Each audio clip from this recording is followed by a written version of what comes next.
નમસ્કાર દર્શક મિત્રો, તાપી જિલ્લાના તાજા સમાચાર, મહત્વની ઘટનાઓ અને જનહિતના મુદ્દાઓ સાથે શરૂ કરીએ આજનું સમયક્રાંતિ ન્યૂઝ બુલેટિન। ઉકાઈમાં મોબાઈલની દુકાનમાંથી 1.79 લાખની ચોરી, પતરું તોડી તસ્કરો ત્રાટક્યા। ઉકાઈમાં આવેલી ભાટિયા મોબાઈલ નામની દુકાનને તસ્કરોએ નિશાન બનાવી છે। રાત્રે અજાણ્યા ચોર ઈસમો દુકાનની પાછળના ભાગેથી લોખંડનું પતરું તોડી અંદર પ્રવેશ્યા હતા। તસ્કરોએ દુકાનના ગલ્લામાંથી ₹40,000 રોકડા અને 2 નંગ મોબાઈલ ફોન મળી કુલ ₹1,79,022ની મત્તા ચોરી કરી ફરાર થઈ ગયા હતા। આ અંગે વ્યારાના દુકાનદાર કૃણાલ કુમાર પંચાલે ઉકાઈ પોલીસ મથકે ફરિયાદ નોંધાવતા પોલીસે અજાણ્યા શખ્સ વિરુદ્ધ ગુનો નોંધી વધુ તપાસ હાથ ધરી છે।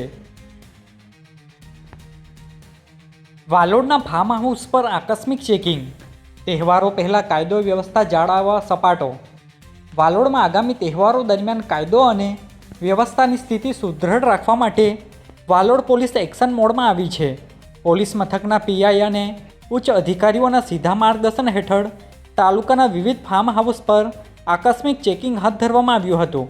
કોઈપણ અનિચ્છનીય પ્રવૃત્તિને ડામી દેવા અને સુરક્ષા વ્યવસ્થા સુનિશ્ચિત કરવા માટે પોલીસે આ ઓપરેશન હાથ ધર્યું હતું।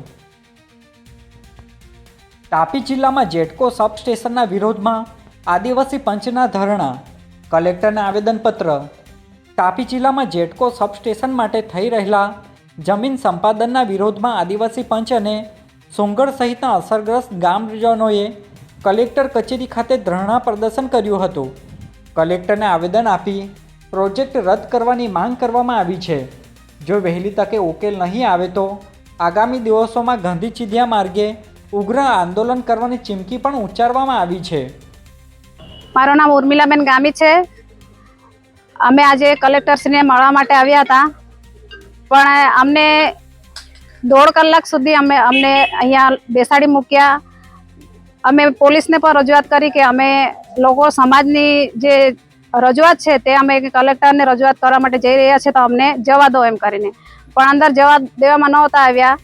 અને અમે જ્યારે 5 બહેનો ગયા અંદર, તો કલેક્ટરશ્રી અમારું તો કંઈ સાંભળ્યું નથી એવું લાગે છે અમને, કેમ કે એનો જવાબ હતો કે આ પ્રોજેક્ટ તો આવશે ને આ જેટકો તો આવશે જ એવું કહેતા હતા। એટલે અમે આગળ હવે અમારી રણનીતિ છે, જે પણ ગામમાં ઘૂસે એને હવે અમે અમારી રીતે અમે જે કંઈ કાર્યવાહી છે તો અમે કરીશું, કેમ કે કલેક્ટર સાંભળવા તૈયાર નથી, તો અમે પણ અમારા ગામમાં જે કંઈ અધિકારી આવે કે જે કંઈ આવે એને અમે પ્રવેશ આપવાના નથી। નિઝર પોલીસે સાયબર છેતરપિંડી આચરનાર આરોપીને દબોચ્યો। નિઝર પોલીસે સાયબર ક્રાઇમ આચરી ઓનલાઈન છેતરપિંડી કરનાર આરોપી દિલીપભાઈ સતીશભાઈ પાડવીને ઝડપી પાડ્યો છે। આરોપીએ ફરિયાદી પાસેથી મોબાઈલ ફોન દ્વારા અલગ અલગ ઓનલાઈન ટ્રાન્ઝેક્શન કરાવી કુલ ₹19,400 પડાવી લીધા હતા। નિઝર પોલીસે ટેકનિકલ સર્વેલન્સના આધારે આરોપીને ધરપકડ કરી આગળની કાયદેસરની તપાસ હાથ ધરી છે।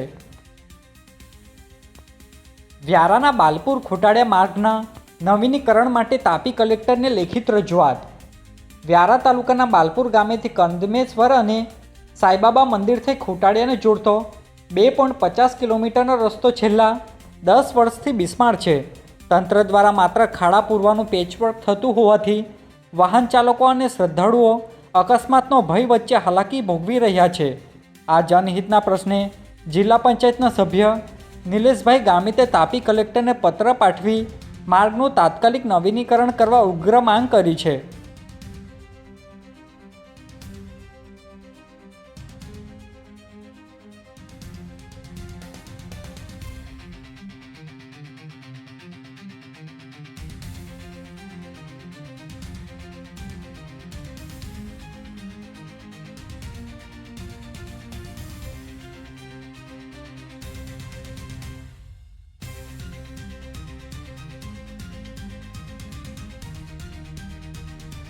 કલેક્ટર શ્રી તાપી ખાતે એક અરજી આપવામાં આવી છે, જે વાલોડ ગ્રામ પંચાયતના વિસ્તારમાં આવેલ ગવર્મેન્ટ સાયન્સ કોલેજની સામે એક કંપની બને છે।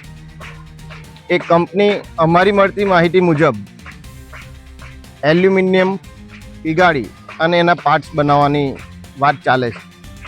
હવે અમે વારંવાર ગ્રામ પંચાયતમાં રજૂઆત કરી. એ રજૂઆતના આધારે ગ્રામ પંચાયતે એક નોટિસ પણ આપી. તેમ છતાં હજુ કંપનીના માલિકો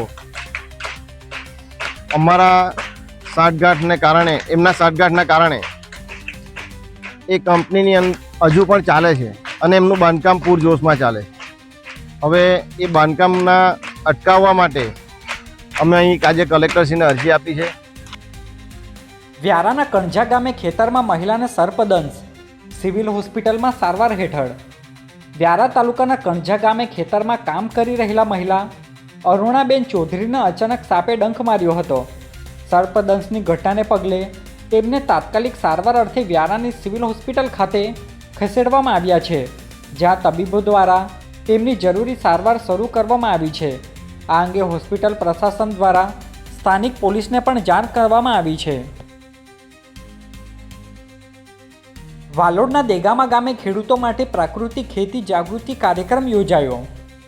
વાલોડ તાલુકાના દેગામા ખાતે આત્મા પ્રોજેક્ટ અને ગુજરાત પ્રાકૃતિક કૃષિ વિકાસ બોર્ડ દ્વારા પ્રાકૃતિક ખેતી અંગે કાર્યક્રમ યોજાયો હતો, જેમાં મોડેલ ખેડૂતોએ સ્થાનિકોને બિન રાસાયણિક ખેતી અને પંચસ્તરીય મોડેલની માહિતી આપી હતી. આ સાથે જ ખેડૂતોને સ્થળ પર જ જીવામૃત બનાવવાનું જીવંત નિદર્શન બતાવીને માર્ગદર્શન પૂરું પાડવામાં આવ્યું હતું. આજે બુલેટિનમાં બસ આટલું જ. અને સમયક્રાંતિ ન્યૂઝ ચેનલને લાઇક, શેર, કોમેન્ટ્સ અને સબસ્ક્રાઇબ અવશ્ય કરી લેશો, જેથી કરી તમને તાપી જિલ્લાના સમાચારોનો અપડેટ મળતી રહે. અને મને રજા આપશો. આભાર. જય હિન્દ, જય ભારત.